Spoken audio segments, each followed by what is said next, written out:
Hello everyone, कैसे हो आप सब। आई होप आप सब अच्छे होंगे। साथ ही साथ एक रिलीफ की बात यह है कि जो एचटेट का आपका एग्ज़ाम है यानी पेपर वो हो चुका है और आप टेंशन फ्री हो चुके हो। टेंशन फ्री यानी कि आपने जो पेपर अटैम्प्ट कर दिया उसकी तो टेंशन चलो गई, अभी तो सिर्फ रिज़ल्ट की टेंशन है। और नियर अबाउट आपको तो पता चल गया होगा कि आपका स्कोर क्या। ठीक है, तो सबसे लेट यानी कि मेरा ही होगा शायद से एनालिसिस। तो कोई बात नहीं, करते हमारा एनालिसिस एस्टेट का सीडीपी का पोर्शन ही रहेगा सिर्फ इसके अंदर। ठीक है, तो स्टार्ट करते हैं अपना फर्स्ट क्वेश्चन। पहला क्वेश्चन में पूछा गया कि जो इंटेलिजेंसी के रिगार्डिंग कौन सी स्टेटमेंट सही नहीं है हमें बतानी है। तो देखिए, पहली जो स्टेटमेंट है ना, इसमें बोला कि intellectual development is influence by genetic not environment, यानी कि बौद्धिक विकास पर आनुवंशिकता का प्रभाव पड़ता वातावरण का नहीं। मैंने ना एक किस्म की बुक है जो साइकोलॉजी की, उसमें अंदर देखा कि भाई ये ना इंटेलेक्चुअल डेवलपमेंट का जेनेटिक भी पड़ता है, इन्वायरमेंट भी पड़ता है। लेकिन एस्टेट के कई क्वेश्चन ऐसे हैं कि जहाँ पर ये बोला गया है कि जो इंटेलेक्चुअल डेवलपमेंट है वो सिर्फ जेनेटिक होती है। तो मैं श्योर नहीं हूँ इस क्वेश्चन के ऊपर कि भाई इसका क्या आएगा। लेकिन मेरे हिसाब से जहाँ इसका बनना चाहिए ना, पहले और ऑप्शन देख लेते हैं हम।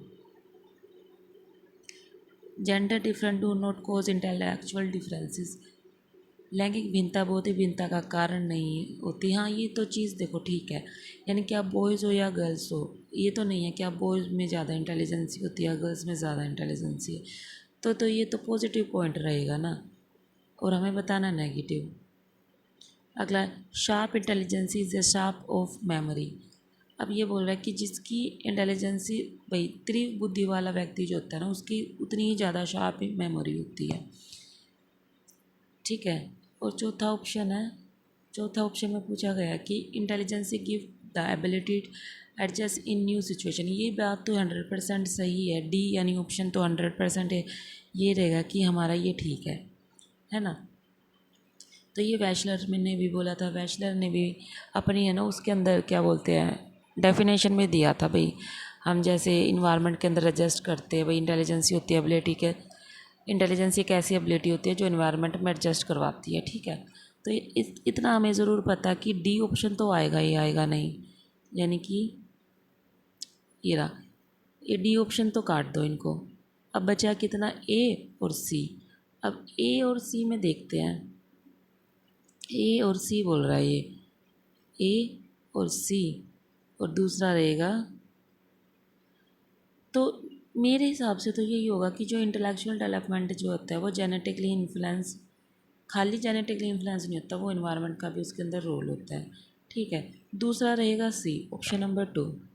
बाकी जब इसकी आंसर क्या आएगी, जब अब हम दोबारा से देखेंगे क्वेश्चनों को। ठीक है, तो यानी ए और सी में देख सकते कि इंटेलेक्चुअल डेवलपमेंट जो है जेनेटिक, खाली जेनेटिक नहीं होता, इन्वायरमेंट का भी रोल होता है। और दूसरा रहेगा gender difference do not cause intellectual differences.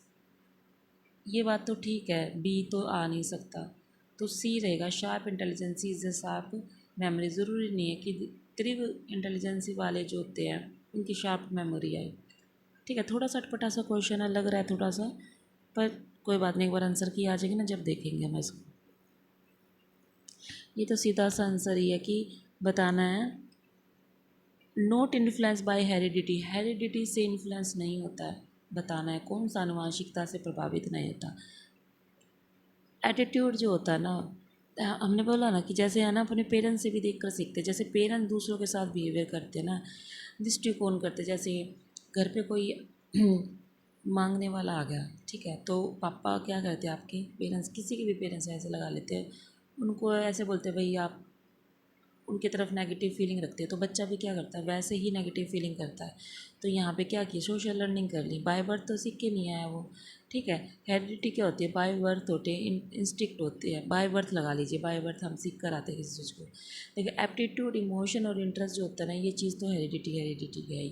लेकिन एटीट्यूड जो होता है ना, वो क्या होता है कि हम इन्वायरमेंट से सीखते हैं कि कैसा हमें दृष्टिकोण बनाना है, देखने का नज़रिया कैसे बनाना, जैसे दूसरे व्यक्ति बनाते हैं ना देखने का नज़रिया, वैसे ही हम बनाते हैं। ठीक है। एटीट्यूड होता है ना, दृष्टिकोण होता है, दूसरा व्यू पॉइंट होता है हमारा। ठीक है, तो इसका आंसर हो जाएगा option number second, attitude. Question number third में पूछा गया है कि बताना है एजुकेशनल प्रैक्टिस के अंदर कौन सा इन्वॉल्व नहीं है, यानी शैक्षणिक अभ्यासों में से सम्मिलित नहीं होनी चाहिए। ठीक है, नहीं होनी चाहिए तो नहीं पर सीधा जो भी पहले नेगेटिव पॉइंट है ना उसको निकाल दो, स्टीरियोटाइप और प्रिजोटाइप निकाल दो, यानी सी और डी तो नहीं होनी चाहिए। ठीक है, तो सी ओ डी देख लीजिए, सी ओ डी दो ऑप्शन में है, सेकंड और थर्ड, है ना, सेकंड और थर्ड में। अब सेकंड में ए और इंक्लूड कर दिया, ए और इंक्लूड कर दिया होमोजीनियस ग्रुपिंग, यानी सम जातीय समूह, यानी सम जातीय जो एक जैसे हो, है ना, होमोजीनियस ग्रुपिंग। अब होमोजीनियस ग्रुपिंग के अंदर है ना दो चीज़ आती है यहाँ ना, अगर जेंडर की, यहाँ जेंडर स्पेसिफिक की बात कर रहे हैं तो जेंडर स्पेसिफिक होमोजेंसी लेंगे तो या तो गर्ल्स गर्ल्स लेंगे, लड़कियां लड़कियां लेंगे, या फिर बॉयज़ बॉयज़ लेंगे। ठीक है, अगर जेंडर की नहीं लिखा होता ना जेंडर स्पेसिफिक तो हम कह सकते थे आ जाता, लेकिन यहाँ पर जेंडर स्पेसिफिक बोल दिया इन्होंने कि जेंडर बायस्ड बोल रहे हैं, तो जेंडर बायस है तो या और होमोजीनियस यानी एक जैसे, होमो का मतलब होता है ना एक समान, एक जैसे समझाती है, तो सिर्फ गर्ल्स गर्ल्स की बात कर रहा है जो कि सही नहीं है एजुकेशनल प्रैक्टिस के अंदर, यानी कि शैक्षणिक अभ्यासों में ये चीज़ तो नहीं है। आप सिर्फ लड़कियों को जो एजुकेशन प्रोवाइड करवा रहे हो और बॉयज़ को जो है डिप्राइव्ड रख रहे हो, वो चीज़ नहीं आएगी। ठीक है, तो इसका आंसर हो जाएगा ए और सी। ठीक है, चलिए नेक्स्ट क्वेश्चन पे। क्वेश्चन नंबर 4 है।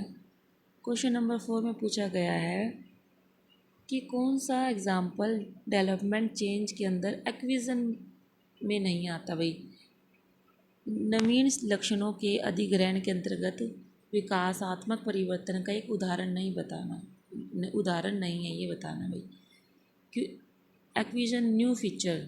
ठीक है, परमानेंट तो भाई न्यू फीचर आते हैं और जो कि अर्जित होते हैं, प्राइमरी सेक्स करेक्टरिस्टिक भी आती है और सेकेंडरी, ये सारी चीज़ें क्या आती है, development changes under एक्विजन of new features, ये चीज़ें बाद में हम ग्रहण करते हैं ना, धीरे धीरे ग्रहण करते हैं, लेकिन थाइमस ग्लैंड जो है ऑलरेडी हमारे अंदर होती है, ये विकास के दौरान नहीं आती, थाइमस ग्रंथि है ना, विकास के दौरान नहीं आती, ऑलरेडी हमारे अंदर होती है। ठीक है, तो ऑप्शन नंबर जो 4 है इसका सही हो जाता है।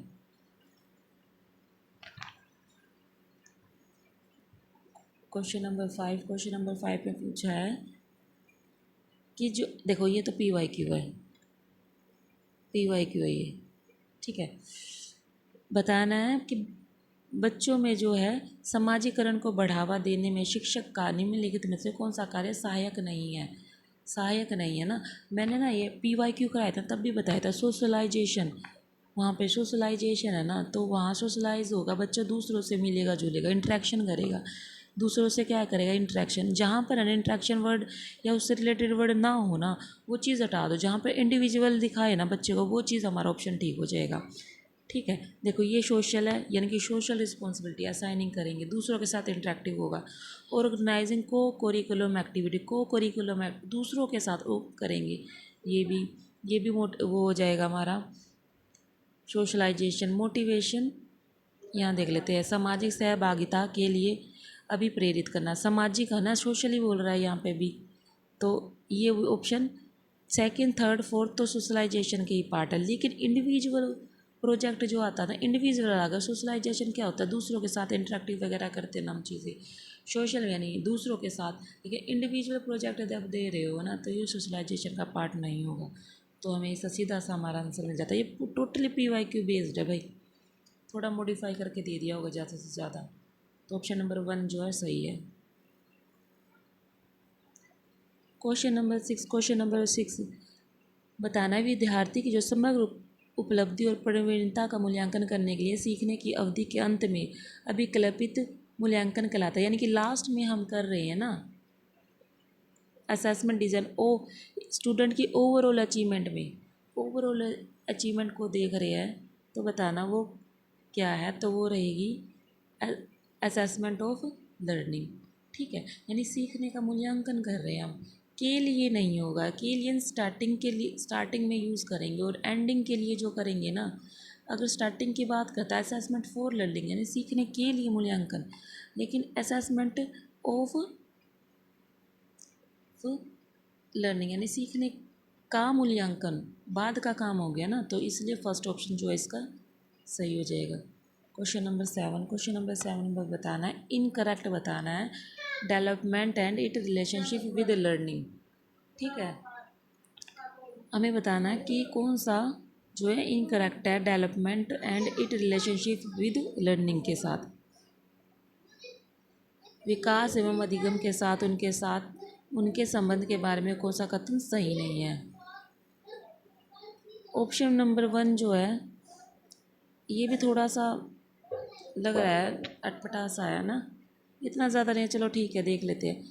Deprivation of learning opportunity limited development यानी सीखने के अवसरों से वंचित होना विकास को सीमित कर देता है। आपको वंचित कराया जाए लर्निंग के लिए, आपको डिप्राइव करते हो, उससे क्या हो जाएगा, विकास जो है लिमिटेड हो जाएगा। सेकंड ऑप्शन है बच्चे तब तक नहीं सीख सकते जब तक विकासात्मक रूप से सीखने के लिए तैयार ना हो, यानी हम बच्चा जो है तब तक नहीं सीखेगा जब तक डेवलपमेंट के लिए वो तैयार ना हो।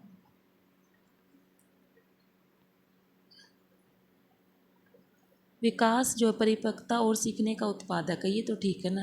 Development is product of maturation and learning, ये 100% हमारा जो है ठीक है, हमें नहीं है बताना कौन सा नहीं है। ठीक है, फोर्थ ऑप्शन है परिपक्वता की सीमाओं के बावजूद जब सीखने को प्रोत्साहन किया जाता है तो विकास एक निश्चित बिंदु से आगे जा सकता है। ठीक है, तो इसका ऑप्शन जो है सीखने के लिए फर्स्ट या सेकंड के अंदर से हो सकता है, फर्स्ट या सेकंड के अंदर से हो सकता है कि सीखने के अवसरों से वंचित होना विकास को सीमित करता है। भाई अगर हम किसी भी बच्चे को सीखने से वंचित कर देंगे तो उसका डेवलपमेंट, ये चीज़ तो ठीक होगी फर्स्ट ऑप्शन मेरे हिसाब से। हाँ ये चीज़ तो ठीक है। ठीक है, सेकंड तो इसका आंसर है ना, सेकंड पे चले जाते हैं हम। अगर किसी बच्चे को तब तक नहीं सीख सकते, बच्चा जो है सॉरी बच्चे तब तक सीख नहीं सकते जब तक विकासात्मक रूप से सीखने के लिए तैयार ना हो। चलो भाई इस क्वेश्चन को ना स्किप कर देते हैं हम। ठीक है, जब वो आंसर की आएगी ना, जब चेक करेंगे। ये कहाँ गया? इधर है देखो जाओ, क्वेश्चन नंबर 8, यानी कि मैंने एक बार इस क्वेश्चन को ना होल्ड ऑन कर देते हैं, जब आंसर की आएगी ना जब चेक करेंगे। ठीक है, ज़्यादा टाइम वेस्ट नहीं करते, चलो नेक्स्ट क्वेश्चन की तरफ। क्वेश्चन नंबर 8, नंबर 8 देखो, नहीं वाले कितने क्वेश्चन पूछे गए ना, सारे सारे लगा लो, मोस्टली नहीं वाले पूछे गए हैं। बताना नहीं नहीं इंडिविजुअल डिफरेंसेस, ये भी हमने PYQ में किया था। बताना कौन सा इंडिविजुअल डिफरेंसेस नहीं है। Individual differences exist both cognitive psychomotor domain, हाँ भाई हो सकता है कि जो हमारे व्यक्तिगत भिन्नताएं कहाँ मिल जाती है, किसी कोग्निटिव यानी कोई इंटेलेक्चुअल एबिलिटी कोग्निटिव जो जिसके अंदर कईयों में ज्ञान ज़्यादा होता है किसी में कम होता है, साइकोमोटर डोमेन कई कार्य जो है ज़्यादा जल्दी कर लेते हैं, कई कम सीखते हैं, यानी कई जल्दी चलना स्टार्ट कर देते हैं, कई लेट सीखना स्टार्ट करते हैं। स्पेसिफिक करेक्टरिस्टिक्स जो इन्फ्लुएंस करती है इंडिविजुअल डिफरेंसेस को, हाँ भाई कोई स्पेसिफिक करेक्टरिस्टिक होती है, किसी के अंदर कुछ एबिलिटीज़ अच्छी होती है, किसी के अंदर कुछ एबिलिटीज़ की कमी होती है, ये भी चीज़ ठीक है, इंडिविजुअल डिफरेंसेस को डिफाइन कर रही है। ऑप्शन नंबर 3 बता रहा है कि the cause of individual differences is the social environment not the physical environment. भाई ये चीज़ तो गलत है ना, खाली बोल दिया कि जो इंडिविजुअल डिफरेंसेस सोशली देखने को मिलता है ना कि फिजिकल इन्वायरमेंट तो दोनों में ही हो गया ना, तो ये ऑप्शन जो हो जाता है हमारा गलत हो जाता है। Age also has impact of, हाँ ठीक है, एज भी इम्पैक्ट करती है इंडिविजुअल डिफरेंसेस को, ऑप्शन नंबर 3 जो है हमारा सही हो जाएगा। ठीक है, नेक्स्ट क्वेश्चन हमारा क्वेश्चन नंबर 9 है। ये भी स्टर्नबर्ग की थ्योरी से लिया गया है। स्टर्नबर्ग की थ्योरी भी हमने ऑलरेडी जो है अपने PYQ में एक्सप्लेन कर रखी है। नहीं सॉरी, ये वाला स्टर्नबर्ग की थ्योरी से नहीं है, ये वैसे जनरल क्वेश्चन है।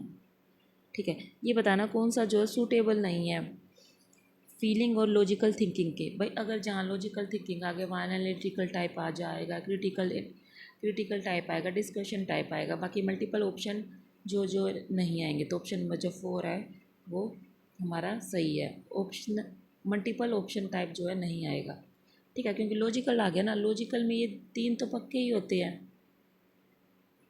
बाकी ये हमारा ऑप्शन ठीक हो जाएगा। क्वेश्चन नंबर 10 में पूछा गया कि common characteristic of deprive children. भाई बताना कौन सा नहीं है डिप्राइव यानी वंचित। वंचित क्या होता है? उन बच्चों को जिनको अधिकार है चीज़ों को प्राप्त करने का, लेकिन उस चीज़ से उन्हें अलग रखा जा रहा है ना। वंचित उन्हें ही बोलेंगे। तो फिज़िकल चैलेंजिंग बच्चे, ठीक है, जो फिज़िकली चैलेंज बच्चे हैं तो कई बार क्या होता है कि उन चीज़ों को भाई वंचित रखते हैं। जैसे हैंडीकैप वगैरह हो गए, तो उन चीज़ों को क्या करते हैं भाई, आप ये नहीं कर सकते, आप अन्य बच्चों के साथ जो है साधारण नहीं है, साधारण नहीं है, तो चीज़ों से वंचित रखा जा सकता है। तो ये चीज़ भी ठीक है। दे सोशली डिसएडवांटेज, हाँ ये भी सोशली डिसएडवांटेज, जैसे कास्टिज्म आ जाता है ना कि वहाँ पर भी थोड़ी डिप्राइव कर सकते हैं। इकोनॉमिकल अमीर गरीब का यहाँ पर आता है ना भाई, इकोनॉमिकल सेक्शन, यानी कि अमीर को अपॉर्चुनिटी दे दी और गरीब को नहीं दी। लेकिन ऑप्शन नंबर जो 4 है ना, दे फील इमोशनली इन्फीरियर नहीं आएगा। देखो ये चीज़ जो सोशली डिप्राइव क्या होगा, सोशल के कॉन्टेक्स्ट में होगा। सॉरी, डिप्राइव चिल्ड्रन क्या होगा ना, सोशली लगा लो भाई। डिप्राइव्ड है ना, इंटरन खुद से नहीं आएगा। ये तो सारी चीज़ें क्या होगी, एक्सटर्नल होगी। और जो दे फील इमोशनली इन्फीरियर हो जाता है ना, इन्फीरियर यानी हीन की मैं संवेदनात्मक रूप से हीन महसूस, जो अपने आप ही अंदर, ये इंटरनल हो जाएगा। तो ऑप्शन नंबर 4 जो है सही हो जाएगा, ठीक है।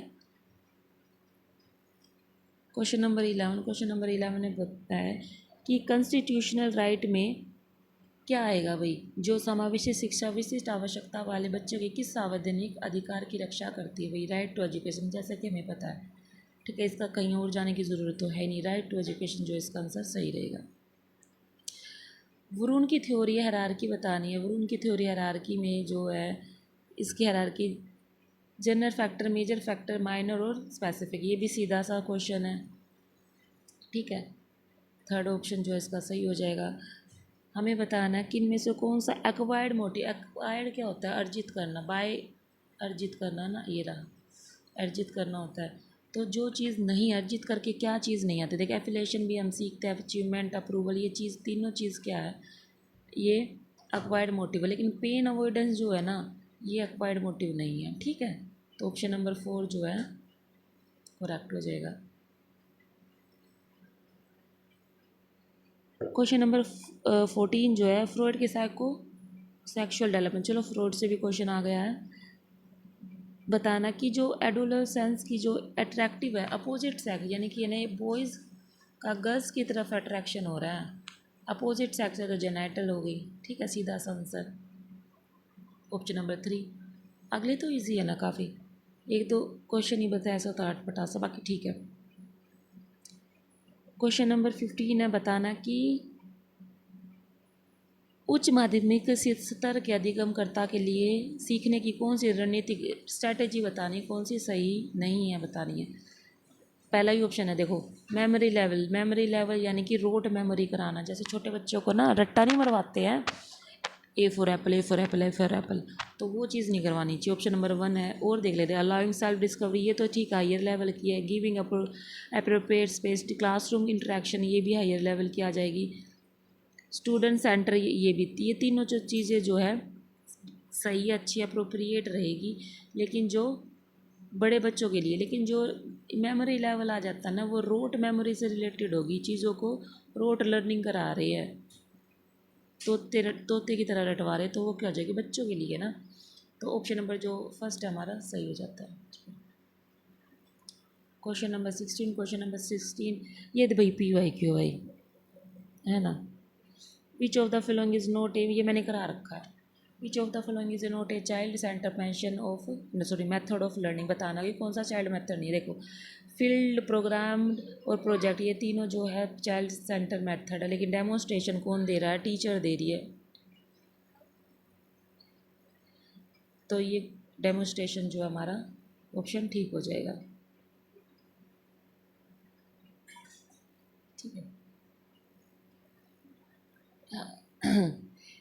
A disorder writing ability in which a learner है difficulty with letter formation, letter को बनाने में दिक्कत हो रही है, स्पेलिंग करने में, फाइन मोटर कोऑर्डिनेशन एक्स्ट्रा। तो लिखने में जहाँ पर प्रॉब्लम आ जाती है वो तो डिस्ग्राफिया होगा। ठीक है। लेकिन यहाँ पर ना एक चीज़ और है, ज़रा ध्यान से सोचो कि फाइन मोटर कोऑर्डिनेशन यानी कि मोटर से रिलेटेड, और मोटर से रिलेटेड क्या होता है आपका डिस्प्रैक्सिया, है ना। तो ये दोनों चीज़ डाल दी इन्होंने। अब अगर स्टार्टिंग ऊपर की तरफ देखेंगे कि तो राइटिंग डिसऑर्डर की बात कर रहे हैं, तो अगर राइटिंग डिसऑर्डर की बात करें तो डिस्ग्राफिया आएगा। लेकिन नीचे की तरफ जाए देखें तो क्वेश्चन का अलग ही चेंज है, फाइन मोटर कोऑर्डिनेशन। तो ये भी थोड़ा सा हम अपने उसमें डाल देते हैं, जोन में डाल देते हैं, डेंजर जोन में डाल देते हैं इसको। ठीक है। 3 क्वेश्चन होंगे, इन 3 क्वेश्चन को हमें ये देखना है कि क्या आएगा, डिस्ग्राफिया आएगा, डिस्प्रैक्सिया आएगा। ठीक है। लेक्सिया हमने ये पढ़ा था कि जहाँ पर पढ़ने में रीडिंग में प्रॉब्लम आए, कैलकुलिया में ये PYQ था भाई, है ना। ये 3 तो ऑलरेडी हमने PYQ में कर रखते हैं, और डिस्प्रैक्सिया तो मोटर कोऑर्डिनेशन, और कैलकुलिया जहाँ पर मैथ में प्रॉब्लम आए। ठीक है। क्वेश्चन नंबर 18 बताना है कि हियरिंग इम्पेयर्ड चिल्ड्रन के अंदर कौन सा जो है मेथड सही रहेगा। साइन लैंग्वेज, हाँ भाई साइन का यूज़ करो। फिंगर स्पेलिंग जैसे उंगलियों पे करके दिखाते हैं ना, 1 2 एक्शन होते हैं इनके, तो वो ठीक है। लिप रीडिंग, आप बोल नहीं रहे हो, सिर्फ होठ को पढ़ रहे हो। क्यूट स्पीच यानी सांकेतिक भाषा। 4 ऑप्शन जो है सही है। ठीक है। तो ऑप्शन नंबर 4 जो है सही रहेगा।